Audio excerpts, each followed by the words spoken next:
এবার আগের চেয়েও ভয়াবহ মাত্রায় চলছে ইরান ও যুক্তরাষ্ট্রের পাল্টাপাল্টি হামলা। এক সপ্তাহ ধরে চলমান হামলায় ব্যাপক ক্ষয়ক্ষতির শিকার হয়েছে দুই পক্ষই। শুক্রবারও রাতভর ইরানের দক্ষিণাঞ্চলে একের পর এক বিমান হামলা চালায় মার্কিন সেন্ট্রাল কমান্ড সেন্টকম।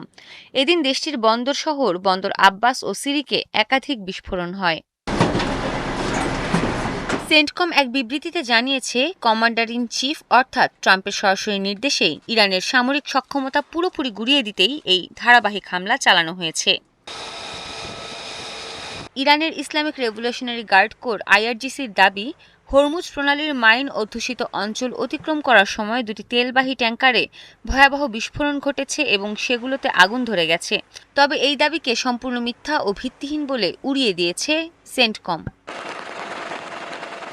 এছাড়া অনুমতি না নিয়ে থাইল্যান্ডের পতাকাবাহী একটি জাহাজ হরমুজ প্রণালী অতিক্রম করার সময় সেটিকে সতর্কবার্তা দেয়া হলেও তা উপেক্ষা করে পরে সেটিকে লক্ষ্যবস্তু করা হয় বলেও জানিয়েছে আইআরজিসি। এসব হামলার জবাবে শনিবারও কুয়েত, বাহরাইন ও জর্ডানে বিভিন্ন মার্কিন ঘাঁটি লক্ষ্য করে আবারও হামলা চালায় ইরানের সামরিক বাহিনী। নতুন দফার হামলার পর কুয়েতের আন্তর্জাতিক বিমানবন্দরে বিমান চলাচল সাময়িক স্থগিত করে কর্তৃপক্ষ। ক্ষতির শিকার হয় মার্কিন যুদ্ধবিমানে তেল সরবরাহকারী নৌযান।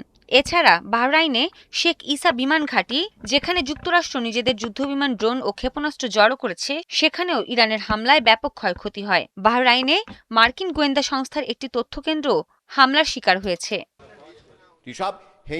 ইরান সরকার দাবি করেছে, মার্কিন হামলায় তাদের সেতু, ট্রেন স্টেশন ও বিমানবন্দর সহ একাধিক বেসামরিক অবকাঠামো লক্ষ্যবস্তু করা হয়েছে। তবে হোয়াইট হাউসের একজন মুখপাত্র এই দাবি অস্বীকার করে বলেছেন, যুক্তরাষ্ট্র অত্যন্ত সতর্কতার সঙ্গে কেবল সামরিক লজিস্টিক্স এবং কৌশলগত সামরিক ঘাঁটিগুলোকেই আঘাত হানছে। কোনো বেসামরিক স্থাপনা তাদের লক্ষ্য ছিল না।